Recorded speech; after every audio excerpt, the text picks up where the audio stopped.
Hallo und herzlich willkommen zu Faszination Camper. Heute geht es auf eurem Wunsch um das Thema: Bekommt man ein Wohnmobil leise?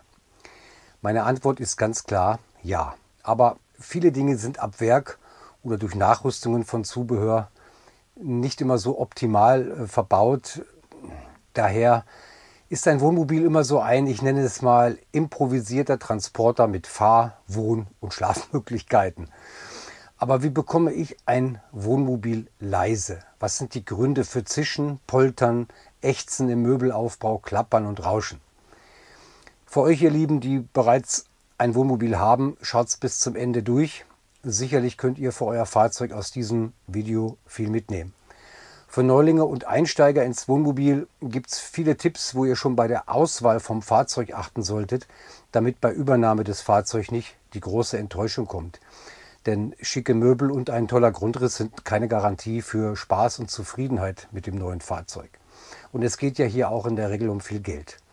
Daher meine Empfehlung: immer eine Probefahrt machen und was wird angeschafft, der größere, der kleinere, bitte vergleicht. Es spielt auch keine Rolle, ob ihr ein Neufahrzeug oder ein gebrauchtes Wohnmobil anschaffen möchtet. Vielleicht ist ja das gebrauchte Wohnmobil mit 4,5 Tonnen Gesamtgewicht doch besser als ein neues in der 3,5 Tonnen Klasse. Aber der Preis ist gleich. Also Probefahren, vergleichen. Ich wollte eigentlich ein Video zu diesem Thema machen, aber ich mache jetzt zwei daraus. Dann das Thema Fahrwerke wird im zweiten Video behandelt, für Leute, die auch Fahrzeuge bereits haben. Denn ich sage immer, das Fahrwerk ist die Grundlage des Komforts. Denn wir haben ja Anfang 2025 unser Duomobil beim Carsten Stäbler gehabt. Da haben wir neue Räder gekriegt, den 18 Zoll und eine Erweiterung auf das Vollluftfahrwerk an der Vorderachse. Und das ist ein Riesenunterschied. Und wenn dann eine 4K Vollluftfederung so viel Ruhe und Komfort bietet, da fängt man an, nach weiteren Störfaktoren zu suchen, weil die tauchen plötzlich auf. Da sind plötzlich irgendwelche Luftwirbel, da zischt irgendwo was, das Motorgeräusch ist präsenter. Ja, schaut's mal auf mein Dach. Fällt euch da im Vergleich der Bilder etwas auf? Uns ist das aufgefallen, nachdem wir die Luftfederung vorne reinbekommen haben auf dem Weg zur CMT. Das hat so gerauscht und gewuselt und Luftwirbel. Richtig, es ist überm Beifahrerplatz die Satellitenschüssel. Ich habe sie entfernt und anschließend sind wir rund 40 Kilometer gefahren und meine Frau und ich haben uns nur angeschaut und gegrinst, haben gesagt: Wirbel weg, Ruhe. Jetzt hört man die Außenspiegel dezent zischen, aber das stört in keinster Weise. Und die Wirbel von der Satellitenschüssel, die waren so laut, dass man das Zischen der Spiegel praktisch gar nicht gehört hat. Aber das ist nur eine Maßnahme von vielen, die für ein ruhiges Wohnmobil zuständig sind. Ja, ihr seht hier meine Truma Klimaanlage. Diese ist vom Vorbesitzer wohl nachgerüstet worden. Und an dieser Stelle, wo die Montageplatte ist, und hier sieht man noch die Reste von dem Stützfuß, hier, dort war die große Schüssel montiert und die ist dann nach vorne verlagert worden. Ihr seht praktisch hier die gleiche Stützplatte noch einmal. Und das hatte zwei Nachteile. Einmal diese Luftwirbel und zum Zweiten mein Heki über ein Hubbett. Wenn ich die Schüssel beim offenen Hubbett einfahren wollte und die sich dreht, kollidierte die mit dem offenen Heki. Dann blieb die Schüssel stehen und ließ sich erst nach einem Reset des Steuergerätes wieder einfahren. Das war also echt eine Meisterleistung der Montage. Hat man vielleicht vorher nicht drüber nachgedacht. Ne? Wenn wir uns hier mal in den Kleiderschrank reinschauen, hier rein orientieren, ist hier eine Zwangsbelüftung. Und die Wirbel, diese Dachwirbel, Luftwirbel vom Dach der Satellitenschüssel, die kamen, hier ist ja auch nochmal so ein Schlitz, da kamen diese Geräusche raus und auch hier im Eck vom Fahrerhaus hier oben hörte man unglaublich laut die Schüssel, also die Luftwirbel. Wir haben dann von Selfsat eine kleine Kugelsat gekauft, die sitzt jetzt hier über der Küche. Ganz auf SAT-TV wollten wir nicht verzichten. Also schaut auch bei gebrauchten Wohnmobilen hin, wo ist die Satzschüttel montiert, macht das Krach, macht eine Probefahrt, bevor ihr das Fahrzeug kauft, sonst seid ihr vielleicht hinterher enttäuscht. Zischen im Bereich der Türen. Ja, meine Fahrertür hatte auch ein Zischen. Es war jetzt nicht so dramatisch, aber Fahrzeuge, die mich überholt haben, die kamen akustisch immer aus der Tür. Das ist lästig, wollen wir es mal so sagen. Und da ich ja wegen dem Wassereinbruch Tür und Rahmen ausbauen musste, da gibt es übrigens ein extra Video auch auf meinem Kanal, schaut euch das mal an. Ja, da habe ich beim Einbau bemerkt, dass diese zwei Schlosskrallen gar nicht perfekt schließen. Mich hat anfangs gewundert, wenn ich die Tür nur so leicht ins Schloss fallen lasse, dass die Trittstufe nicht einfährt. Ich habe mir das dann mal genauer kontrolliert und habe festgestellt, dass oben die Kralle komplett in diesem Bügel drin ist, also richtig verschlossen, und unten halt nicht, so halb. Ja? Dann bekommt nämlich der Mikroschalter in der Tür keinen Kontakt und die Stufe fährt nicht ein. Ich musste die Tür immer nachziehen oder mit so einem kräftigen Rums zumachen. Also diese Bügel einfach mal nachstellen. Dazu braucht ein Tüftler keine Werkstatt, das kriegt ihr schon hin. Und wenn die Tür zu ist, kontrolliert das mal. Wenn beide Krallen sich im Bügel sauber reinhaken, darf die Tür kein Spiel haben. Also einfach mit der flachen Hand da mal so drauf gehen und wenn da nichts mehr, kein Spiel drin ist, dann ist das super. Das ist bei der Aufbautür übrigens genau so. So, Zischen weg, wieder ein Störgeräusch eliminiert. Ja, was ich jetzt sage, bitte nicht nachmachen. Oder doch? Es ist ja nicht erlaubt, während der Fahrt sich im Fahrzeug zu bewegen. Aber wenn der eine fährt, dann kann der andere ja mal hören, wo klappert was, wo zischt was, wo kommen die Geräusche her. Bei mir zum Beispiel waren alle Dachluken okay. Und ich habe aber auch schon öfter gehört, dass Dachluken ein akustischer Schwachpunkt sind, zum Teil ab Werk, weil diese als Zwangsbelüftung fungieren. Die dürft ihr nicht nachbessern. Also da vielleicht gegebenenfalls in eure Bedienungsanleitungen gucken. Das wäre für mich ein Grund, ein solches Wohnmobil gar nicht erst zu kaufen. Gruß an dieser Stelle an Leni und Toni.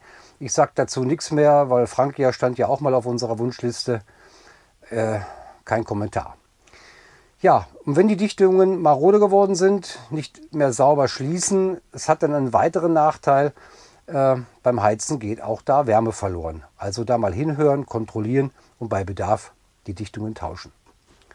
Nächstes Thema, Motorgeräusch. Gut, das ist nun mal präsent bei einem Transporter. Das ist ein Diesel und das ist kein Hightech-Leisetreter. Schreibt mir doch mal in den Kommentaren, wenn ihr ein neueres Fahrzeug besitzt, sagen wir mal so ab Baujahr 23 oder habt es vielleicht früher einen 2015er gefahren oder einen 2012er, ist das deutlich ruhiger geworden. Oder habt ihr einen Fiat und vorher einen Mercedes oder umgedreht? Wie sind da die Erfahrungen? Das interessiert wahrscheinlich nicht nur mich, das interessieren wahrscheinlich 1000 andere. In meinem Hymer ist das Motorgeräusch akzeptabel. Hymer hat das Armaturenbrett hier von unten, wenn man vom Motorraum aus mal guckt, mit einer dicken Dämmplatte versehen. Ob das bei teilintegrierten gleich ist, weiß ich nicht. Und wenn jetzt mein automatisiertes Schaltgetriebe den 6. Gang einlegt, dann höre ich vom Motor jetzt gar nichts mehr. Und die Betonung liegt auf jetzt. Was habe ich alles gemacht? Ich vermute, dass Einzelmaßnahmen nicht viel bringen. Aber die Summe meiner Maßnahmen haben den Effekt, dass ich bis zum 5. Gang ein normales, aber dezentes Brummen wahrnehme. Im 6. Gang höre ich den Motor nicht. Überall, wo harte Flächen oder Hohlräume sind, habe ich mit Filz, Dämmplatten, Schaumstoffresten und Verpackungsmaterial den Schall gebrochen oder nennen wir es versucht zu ersticken. Hohlräume sind Resonanzräume wie der Bauch einer Gitarre. Harte Flächen reflektieren den Schall. Nehmen wir die Motorhaube. Eigentlich selbstverständlich im Pkw-Bereich, die Motorhaube ist gedämmt, bei mir nicht. Ich habe hier von innen eine selbstklebende Dämmmatte geklebt und solche Dämmplatten, die man im Pkw findet, sind es nicht. Das sind ja Formteile. Hier ist es einfach aus dem Internet so eine selbstklebende, dicke, 20 mm dicke Platte. Die ist super und Reste davon habe ich einfach in die Kotflügel reingeklebt. Das sieht zwar jetzt nicht so toll aus, aber meine Vision war es einfach, möglichst viel Reflexschall, also Reflexionsschall im Vorbau zu minimieren. Kommen wir zum Batteriekasten. Dieser ist nach unten, also nach draußen, zum Teil mit Kabeldurchführungen versehen, wo die 12 Volt Leitung beispielsweise von der Anhängerkupplung unterhalb des Fahrzeugs verzogen sind. Auch ein Entlüftungsschlauch für die Batterie ist nach außen drin, weil da steht ja so ein Knallgas und das muss raus. Schaut euch das genau an. Wenn hier keine saubere Abdichtung nach außen vorliegt, dann kommt das Motorgeräusch vom Boden reflektiert dort rein. Ihr könnt ja mal den Test machen. Macht den Deckel, lasst den Deckel weg, lasst den Motor laufen, macht die Türen zu und ihr werdet merken, dass der Motor da unten aus dem Batteriedeckel kommt. So, mal schauen, ob ich das für euch einfangen kann. Man sieht also hier den Schlauch, den Entgasungsschlauch für die Batterie. Der geht da ganz hinten durch. Da unten geht er ins Freie. Da unten. Und hier der Durchgang. Dieser schwarze Knubbel da unten, da komme ich mit den Fingern nicht hin. Das ist der Durchbruch, der dann praktisch nach unten geht, um Leitungen unter dem Wagenboden durchzuführen. So, ich habe mir wie gesagt aus diesen Resten dann dieser Schalldämmmatten, lege ich hier einfach drauf.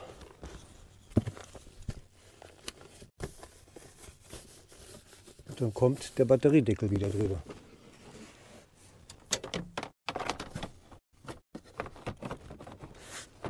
Und wenn ihr jetzt den Deckel auf dem Batteriekasten wieder zumacht, dann achtet darauf, dass alles perfekt schließt. Ein kleiner Spalt reicht schon und das Dieselnageln ist unter Umständen hörbar. Es gibt da unten eine Befestigung unterhalb der Mittelkonsole beim Fiat. Da kommst du mit dem Schraubendreher nicht dran. Ich nehme immer eine Münze. Und selbst das ist noch eine Fuckelei auf dem Bauch, aber ja, funktioniert mit dem Verschließen. Ist dieser Deckel dann verschlossen, lege ich noch einen Velour-Fahrerhausteppich drüber. Das sieht doch gleich wohnlicher aus und dämmt sicherlich auch noch. Nehmen wir das Armaturenbrett. Oft findet man ja einfach nur so Hartplastikoberflächen und glatte Oberflächen aus diesen Serienproduktionen. Meins war ja sogar total verzogen, krumm und schief von der Hitze. Ja, da träume ich immer von diesen Edelmarken, die mit Leder, Alcantara oder ähnlichem daherkommen. Das sieht natürlich klasse aus. Ich habe es jetzt einfach nur gefilzt. Und ob jetzt Motorgeräusch oder Windzischen, gefühlt ist mein selbstgefilztes Armaturenbrett wirklich ein schallschluckendes Teil, im Gegensatz zu diesen harten Flächen. Und ja, einen Nachteil hat es auch, man braucht jetzt einen Staubsauger und keinen Zwiffer oder ein feuchtes Tuch mehr, um da mal einmal kurz drüber zu putzen. Aber müsst ihr selber entscheiden, wollt ihr Ruhe im Auto oder wollt ihr das Ganze pflegeleicht haben. Ja, dann gibt es noch die Hohlräume. Was sind das hier für nicht genutzte Staukästen in meinem Hümer? Habt ihr schon mal eine solche Abdeckung weggeschraubt und da reingeschaut? Wenn das Auto länger als 5 Jahre alt ist oder noch älter, dann findet ihr da erst einmal eine Riesenladung Staub und sonst nichts. Mit freiem Blick auf dem Radkasten. Und die Verkleidungen hier sind auch nicht bombenfest oder liegen perfekt an. Somit können Abrollgeräusche der Reifen ungehindert aus dem Fußraum kommen. Vielleicht schüttelt ihr jetzt alle den Kopf und fragt euch, wie penibel, ja, wie bekloppt bin ich eigentlich. Aber ja, Tüftler halt, ne? Ich habe hier diesen Radkastenbereich bis nach oben verklebt mit dieser selbstklebenden Dämmung und den Hohlraum mit Verpackungsmaterial und Schaumstoff voll gemacht. Ja, da sind wir wieder beim Resonanzraum der Gitarre. Das kostet nichts, ist federleicht und belastet nicht die Zuladung. Also fangt schon mal an zu sammeln. Der nächste Punkt: Fast jeder PKW hat einen Unterfahrschutz, auch so eine Art Geräuschkapselung. Warum nicht mein Wohnmobil? Und eine Werkstattaussage am Telefon war, ist bei Wohnmobilen nicht verbaut. Aber 2 Mitglieder aus der Duomobil-Gruppe haben mir geschrieben, meiner hat eine und der andere sagt, ich habe es nachgerüstet. Okay, also mal kurz gegoogelt und bestellt. Ob die Teile jetzt passen und ob das zusätzliche Ruhe bringt, kommt dann im zweiten Video. So, alle diese Maßnahmen, die ich jetzt gemacht habe, zaubern mir jetzt schon ein Lächeln ins Gesicht, wenn ich mit meinem Duomobil unterwegs bin. Kein Poltern durch das Luftfahrwerk, kein nerviges Luftwirbeln oder Knarzen, kein Klappern. Also so macht Reisen echt Spaß und bietet Urlaubsfeeling und Entspannung vom ersten Kilometer an, ne? Ihr seht, man kann auch ein Wohnmobil aus 2017 zu einem richtig tollen Reisemobil machen. Und im nächsten Video gehe ich dann noch mal etwas genauer ein auf die Fahrwerke, die Grundlage des Komforts. Denn so ein 3,5 Tonner hat das einfachste Leitchassis verbaut, schlicht und preiswert. Wenn ich jetzt die schwereren Modelle nehme, das sogenannte Heavy-Duty-Fahrwerk oder Alco-Tiefrahmen, dann gibt es noch eine Eigenentwicklung von Hymer mit Alco zusammen. Das nennt sich SLC-Chassis, das habe ich mit extremen Doppelboden. Da werdet ihr sehen, wo das Geld steckt, weil das sind ganz andere Fahrwerke und da werden die 3,5 Tonner komfortmäßig nie drankommen. Wir reden hier noch nicht mal von der Luftfederung. Das, wie gesagt, im zweiten Teil, so leise kann Wohnmobil. Und da werde ich dann auch behandeln, was kann man für wenig Geld umrüsten, wer hat was, wie kriege ich da mehr Komfort in den 3,5 Tonner rein. Was ist der Unterschied zum Beispiel zwischen einer Vollluftfederung und einer Zusatzluftfederung? Also bleibt mir gewogen. Es ist interessant. Ja, und in welcher Werkstatt muss ich für was für Komfort richtig Geld überweisen? Also es wird spannend.